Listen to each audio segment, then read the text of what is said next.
It's full time. Hello and welcome to Full Time, brought to you by AIA Vitality. My name is Shane Crawford, and this man we're going to cross to right now, his name is Ayrton. Woolley, come on in. How is Brisbane? Or not Brisbane, I should say the Gold Coast, up in that Queensland hub? Going very well, thank you, Crawford. Well enunciated there too with the name. You've really been working on that in the past few weeks. Well, it is an interesting name. When I look at it, it's spelt Ayrton, but it's really Ayrton. Did I get that right? Yeah, you did. Well done, Crawford. Yeah, Ayrton okay. Centre. Ayrton Centre was the name there. Just we've gone off topic a bit there early, but that's pretty standard for us, isn't it? Look, just excited about the home and away season being done and finals being just about done and finals being around the corner. It's been a really exciting finish to the season, hasn't it, Crawford? Yeah, absolutely. We're going to have a look at the round 18 results. Starting all the way back, West Coast, very good winners. St Kilda, well done. Didn't they smash the very disappointing Giants? Melbourne got the job done against the Bombers. Richmond up against the Crows, as we thought they would. Brisbane against the Blues, who fought back well in the second half. The Hawks sent two of their greats off in fine style with a 51-point victory, and Geelong hard-fought victory against the Sydney Swans. So some great games, and obviously the Dogs getting up over Fremantle have secured themselves a spot in the finals for 2020, so well done to them, and I'm sure all the Dog supporters are going to be up and about. And can they do what they did 2016, go all the way to the big dance and take it home? They're every chance, especially with that midfield, so much run through there. Well, that is the big question, isn't it, Crawford? And they were made to work by Fremantle. It was never going to be an easy game in Cairns for them. But do you think they're building enough of that brand that we saw that they can really have a meaningful impact? I mean, I know you had the little throwaway line there, but then what do you think they're going to produce come finals time? Oh, I think they're definitely going to be a pain in the neck. They've got great flexibility through the middle. They can really rotate a lot of players through there, and so that's a massive advantage. We know they're highly skilled. It's just whether or not they can get their forward line functioning. So they do have a few little injury concerns up forward, and you've got a player like Bruce who hasn't really hit his straps all year, so that's going to be the only worry. Their defence is holding up reasonably well, so they can definitely win a final. I can't see them winning the grand final.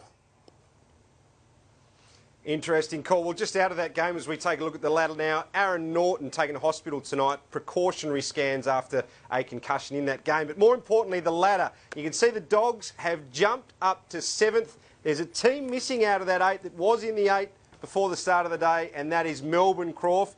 So the D's not playing finals, really disappointing for them. Yeah, absolutely. You know, they started the season pretty poorly. The effort was there, but they just weren't getting the 4 points. And you've got to chalk wins early in this game because it makes such a hard effort for the rest of the year. They definitely improved. They got themselves going, but they just miss out. And back to the drawing board. Got to rejuvenate that list, find a way to move them forward. There's a lot of talk about some players moving on, but then again, I'm sure there's talk about some players coming in. So not a disastrous season. An okay season, but was it acceptable? Probably not. They needed to make the finals and they didn't. We'll take a look now at what that ladder means for the final series. Of course, there's one game to go tomorrow night, and that is Port Adelaide up against Collingwood. If Port Adelaide wins, this is what it'll look like in week 1 of the finals. Port Adelaide will take on Geelong, Brisbane and Richmond. Then some really great elimination finals to look forward to as well, with the Pies possibly heading across to Perth. What a big game that would be, Crawford, in week 1 of the finals if Port Adelaide wins tomorrow night. Yeah, awesome, man. You got St Kilda obviously up against the Bulldogs, which would be a massive match. West Coast and Collingwood. If any side can beat West Coast over there, it's definitely Collingwood. And then you look at the 2 top sides, Port Adelaide and Brisbane. They're going to have home finals. And you look at Geelong and Richmond, who are probably more favoured than the others. So it's going to be an absolute ripper of a final series. It's fantastic. And we still don't know who's going to win because it's that type of season. You just don't know who's going to really hit top form for the most important part of the season. And, yeah, it's going to be fascinating. But as I said earlier, Geelong and Richmond, I'm still very worried about them because they've got a lot of players to pick from. That's just a real good thing heading into the finals. So I have them as the front runners, even though Brisbane and Port Adelaide finished 1 and 2.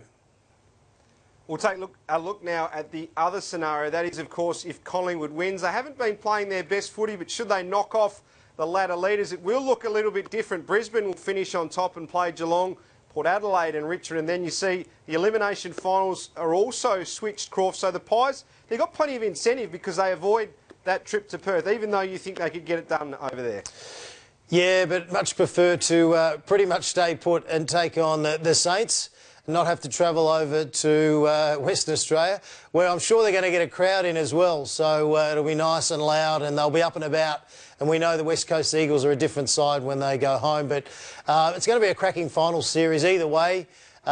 We just know that we're going to have some fantastic games and we're going to have a wonderful final series.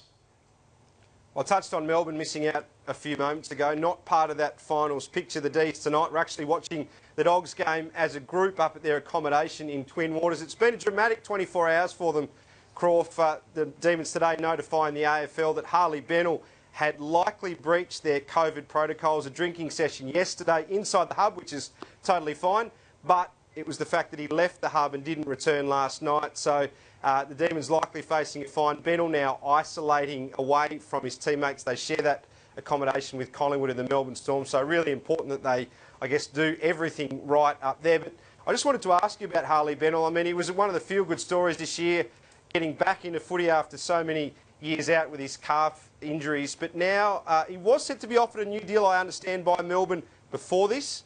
But now perhaps puts it in a little bit of jeopardy. Would you be thinking twice as a footy club now about giving Harley Bennell a deal, just given how obvious, given everything that's happened so far with these COVID breaches, the fact that he's now transgressed?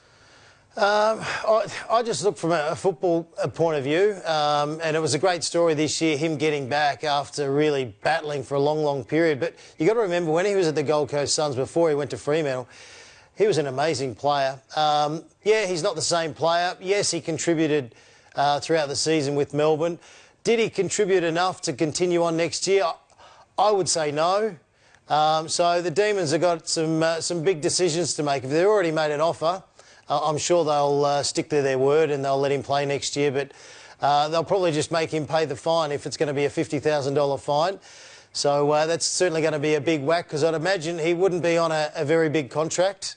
It'd be probably very much a base contract or an incentive-based contract from a games point of view. So an interesting time for Harley Bennell, but we wish him all the very best. And, you know, he is a class player when he's up and about. And it was his first full season back, you know, from a very serious injury. So maybe he can be better next year. We'll take a look now at Geelong and Sydney played at Metricon Stadium today. The Cats locking in a top 4 berth, but it wasn't before a real scare, Crawford. They didn't have it all their own way, did they, the Cats?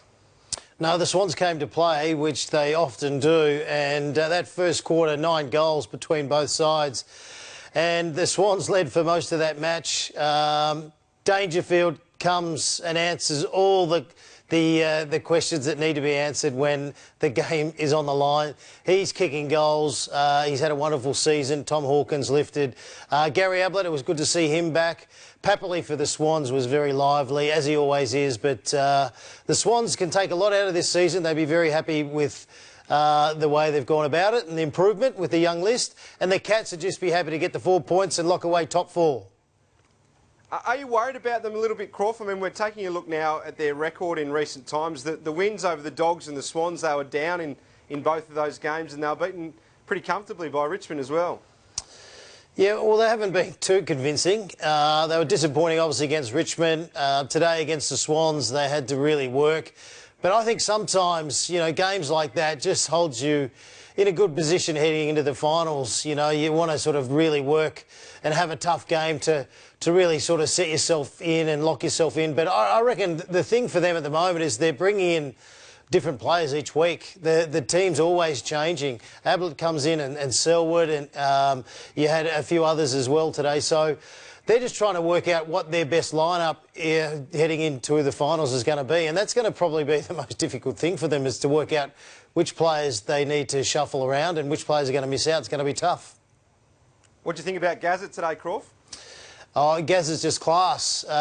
His skill level was different to everyone else's out on that field.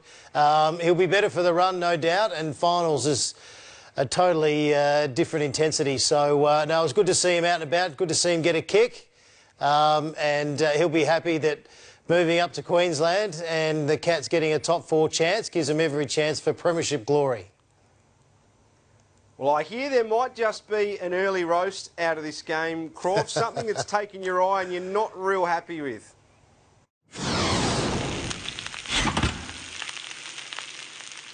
Yeah, something out of the match today which just fired me up. Not because he's a Finley boy, Tom Hawkins, but the ball was kicked in to him in the forward line. He takes a mark like you normally do. You lift your knee, you jump nice and high, you go for the ball. His knee hit McCartan in the head. But that's not his fault. You're allowed to attack the footy like that. And the umpire, Tom thought he'd taken the mark and he's going to go back and have a shot for goal. And the umpire said, no, that was a dangerous play. What on earth is going on? Oh, my goodness. Imagine if that happened, you know, a minute to go in a grand final, Tom Hawkins takes the mark up against the Sydney Swans, and then all of a sudden the umpire says, no, that was a dangerous mark. They totally got it wrong. It wasn't good enough. And the good thing about the finals is those umpires who've been struggling throughout the season, they're out. And that was a terrible decision. It has been a challenging year for the umpires, although we are pretty hard on them at different times. I think the AFL will come out tomorrow and say that decision is incorrect, despite the fact that it was introduced, I guess, in light of some incidents involving Toby Green. But that one was different, wasn't it? Because Green's kicking his leg out, whereas Hawkins it's a more natural marking action. Well, when you jump off the ground, you have to actually lift your leg and drive your knee. And that puts you into the sky. And I often, like every year, I was nominated for Mark of the Year. And you'd launch yourself up and away you go. And that's all he was doing. So for the umpire to say that was a dangerous play, got it totally wrong, as we just said. Well, while you're on a roll, Crawford, let's get into your 4 points from the final round of the season. All right, 4 points time. Here we go. The old boys. What I'm loving about next year is a lot of the football clubs have decided to keep a lot of the old boys going. You know, we're talking about Burgoyne, Betts, maybe Heath Shaw. I think it's great because sometimes you can go, look at the age and go, nah, he's done and dusted, but it's great to see those players getting another chance next year, superstars as they are. Fun footy today. The Hawks played against the Gold Coast Suns, and they were very, very good, but they were having fun. Everyone's smiling. Obviously, there's times when you don't smile, when you're down at half-time like Essendon were a few weeks back. You don't smile when you're 50 points down. But today, the Hawks were up and about. They were smiling, having fun. The coach was smiling, and that's the way footy should play. The Roos. Now, the Roos obviously made a cull, told a lot of players that they've been delisted before the match the other day. But it's all the noise that was coming out there. The media knew exactly what was going on, which players were going to be cut. And I just think you need to just tighten things up and not allow that information to get out, at least until the season is over. I think that's a fair way to play. And what about this? Spoiled for choice for the finals. When I look at Geelong, I just think they've got so many players to pick from, so they're in a very good position for premiership glory. And Richmond are very much in the same boat as well. Edwards comes back into that side. Caddy has a run. All of a sudden, it's going to be long times are going to be had sitting around debating which players need to come in. And the great thing about both those sides, a lot of their young players are playing really well. And that often means premiership glory. Which ones are going to be, I don't know, but it often means you're going to have success. Some great talking points there, Crawford. Just on North Melbourne, 11 players cut, as you mentioned. They still haven't got rid of Ben Brown at this stage. Obviously, that may happen in the trade period. I'm going to put you on the spot here. What would you accept for Ben Brown? But what is he worth on the open market? I wonder whether it might only be a second-round pick for Ben Brown, and would that be enough to satisfy you if you're North Melbourne? No, he was fantastic last year. He really was. And this year, it's quite obvious, you know, there's been personal issues and there's also been injury. And when you're playing AFL football and you're carrying injuries and you're a star player like he has been over the last few years and a very consistent player, it's tough. So if I was North Melbourne, he's a good fella. You want to keep him going. He's a bit of a cult hero down there at North Melbourne with all the supporters. definitely don't be giving him away. Hang on to him because, as you know, forwards that can mark the ball and kick straight, and we know he can kick straight. He's just got a massive run-up, which we'd like him to shorten. But I wouldn't be trading him at all. I'd be holding on to him and making sure he's a part of the list. Just get him healthy and happy and get him ready to go next year. Well, that will certainly be one of the big talking points of the trade period alongside the likes of Joe Danaher. But that's all we've got time for tonight. Thanks again for your company, Crawford. Finals coming up. Are you excited? Mate, can't wait. It's going to be a great final series and may the best team win.